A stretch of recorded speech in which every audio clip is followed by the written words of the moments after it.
Welcome to a special bonus episode of Haunted Talks, the official podcast of the Haunted Walk, offering thematic walking tours in Kingston, Ottawa, and Toronto, Ontario. My name is Jim Dean. I am the creative director of the company, and a rare in-studio guest today with us, Glen Shackleton, CEO and founder of the Haunted Walk. Glen, how are you doing today? Doing well, thank you. Now, we have you on for this special mid-month bonus episode, as there has been some recent developments on the future of the Kingston Penitentiary, which we covered in episode 19. And maybe to briefly summarize that episode and what we heard from a variety of experts is there seems to be two significant concerns about the future of the site.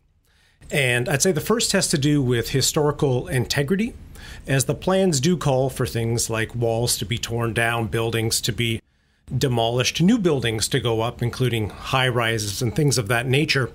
And can the essence of the site be lost if too much is changed is one big question that came out of that episode. And as you'll recall, when we visited the pen, the sense of place did seem to be very important, that isolation, being cut off from the outside world. The other major issue that was brought up was it seemed, and you made this point, I think, quite strongly in that's episode 19, and highly encourage everyone to listen to it if you haven't had the chance yet, is that there's some concern that the long-term tourism opportunity for the city of Kingston is perhaps not being recognized based upon some of the information we were hearing from San Francisco with their tourism authority there and the ramifications that Alcatraz has upon San Francisco, and even the ranger we spoke to who works at Alcatraz. There seemed to be some concern here that a major opportunity is being overlooked. And while development of the property, of the site, may bring a huge influx of money and opportunity in the beginning, the long-term prospects of a year-round permanent tourist attraction perhaps is being missed or not being fully considered within the plan. So, Glen, just a few days ago, you attended the most recent visioning session where they released some of the recommendations. And I'd just like to point out that a lot of members of our community, a lot of listeners to our show, did go ahead and write in to the consultants involved, as well as the mayor of Kingston, expressing some of these concerns. So I think we're all very eager to hear how this new version, this new vision has emerged, what changes are in there. What did you discover at your meeting just a few days ago? Well, the plan that they released is the preferred vision. So to be clear, this is the vision being given forward by the consultants to the city. It doesn't necessarily make any decision as to what the city will do, but it is just providing some guidance based upon the research that they did and the consultations that they did. Certainly, I think that in some regards, the new vision is an improvement. In other regards, it is perhaps worse.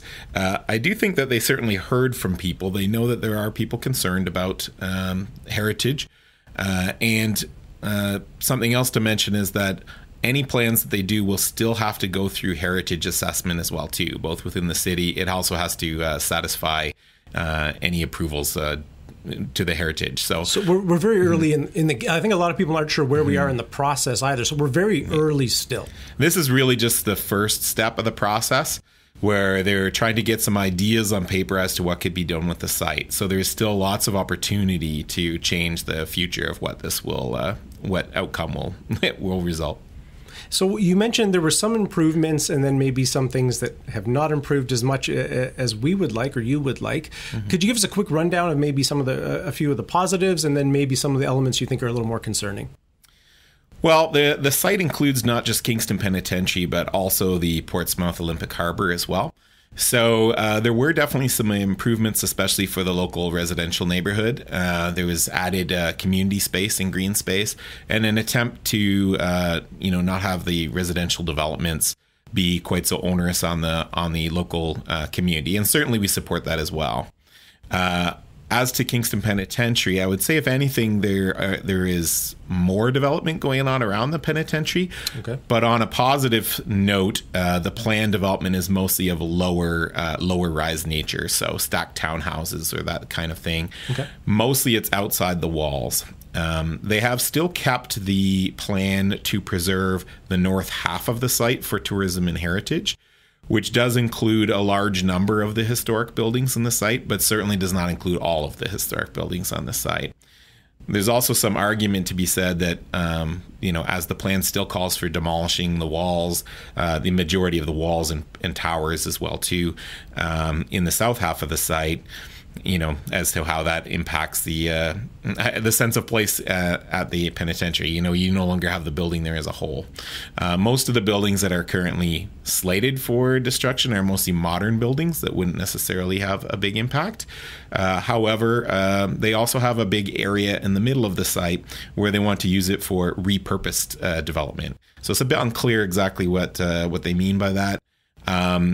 There has been some talk of making it into something similar to the distillery district, something where there would be more restaurants. Yes, in Toronto, exactly. Yeah. Where they would, there would be, street spaces with spaces for businesses.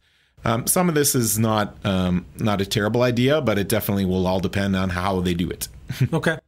And then you mentioned some of the positive aspects, some of the, they are obviously listening to some feedback, but you also do have some concerns about the overall plan at this point. Yeah. Ultimately, in a project like this, where the goal is to pay for the site by including residential development, if they have less residential development somewhere on the site, it means they need to add more elsewhere, in order to financially justify the plan. Bearing in mind this is meant to be a plan that essentially would include no federal funding or any other source of income. So this is just expecting the city, the municipality to basically try to get a revenue neutral plan.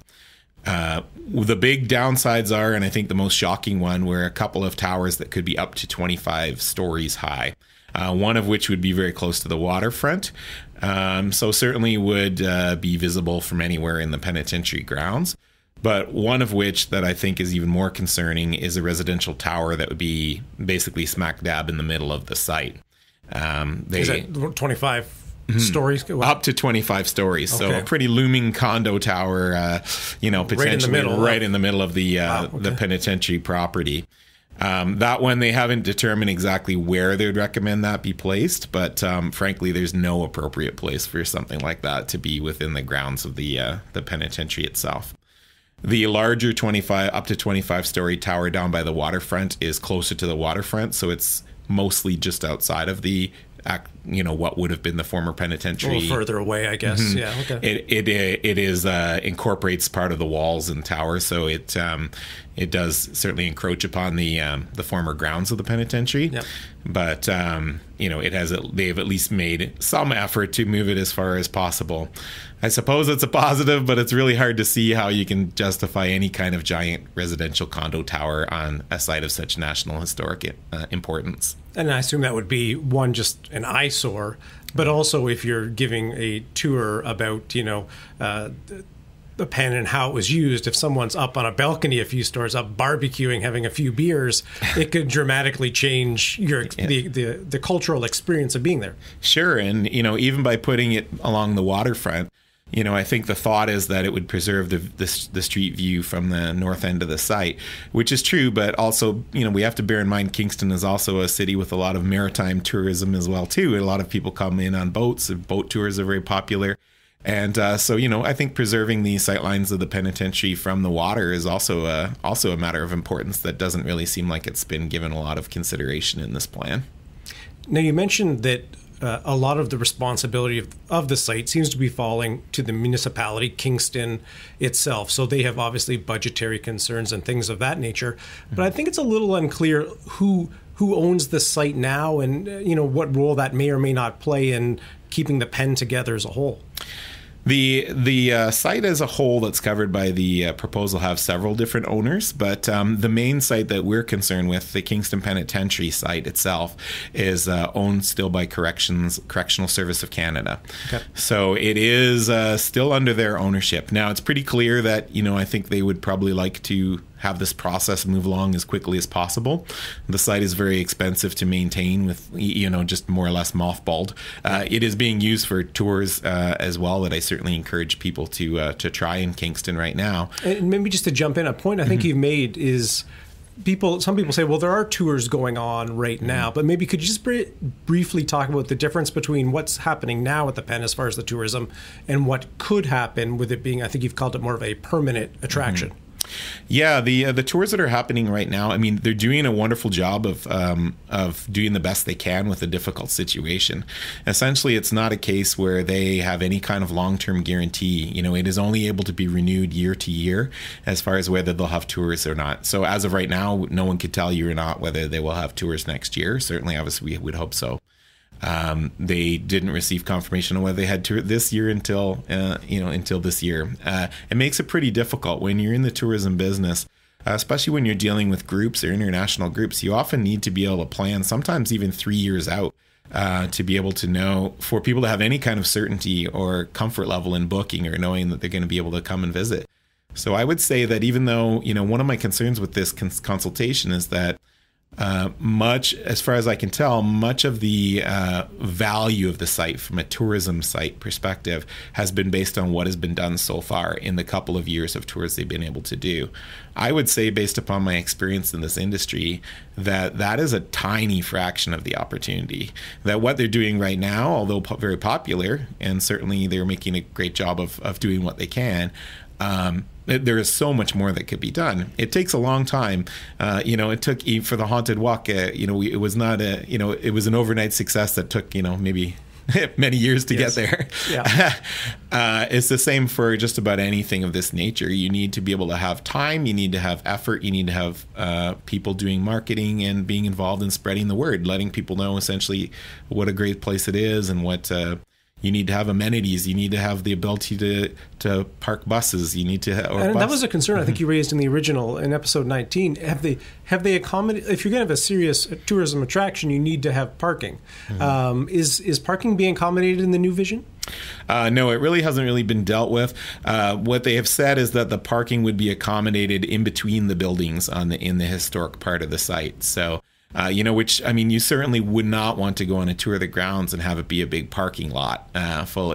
We don't need the Kingston Penitentiary to look like, your local big box store parking lot. I think, there are different creative ways you can accommodate parking with a site like this. It doesn't necessarily have to be on site, but there has to be a plan, and it has to be something that will be practical for visitors when you think about groups of all ages. Of all ages. So if you have groups with different mobility needs or a group of seniors, etc., you need to have some way to be able to drop them off or park, as close with it on the site. But ideally, I wouldn't say that the solution is to actually have people drive within the walls of the penitentiary. I think that would have a major impact on the sense of place. So if we can imagine being there, what's being discussed right now is preserving the first third as some type of tourism site.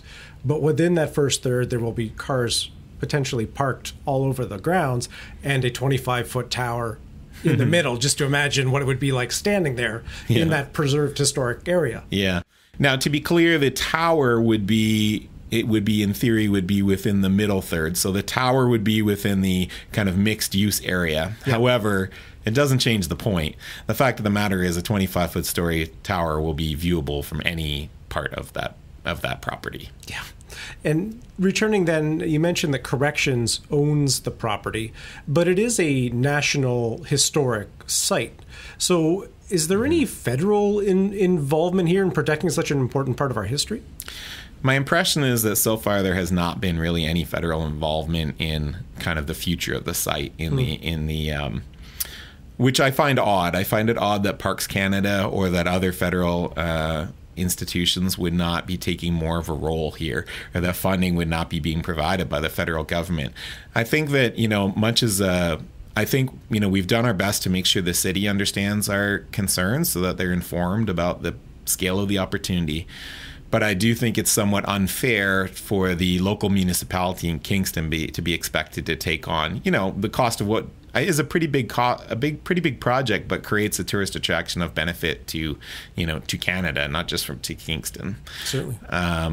I do think that there should be more of a role for the federal and for the provincial government in helping to make sure that this site is proper investment is put in to make it be able to meet the huge opportunity and huge economic impact for the community as well too. So I think it's a bit tough for the city to fund something like that based on the taxpayer base, which is why, unfortunately, that they, feel that they are forced to go to developers, etc., the route of trying to fund things through those means.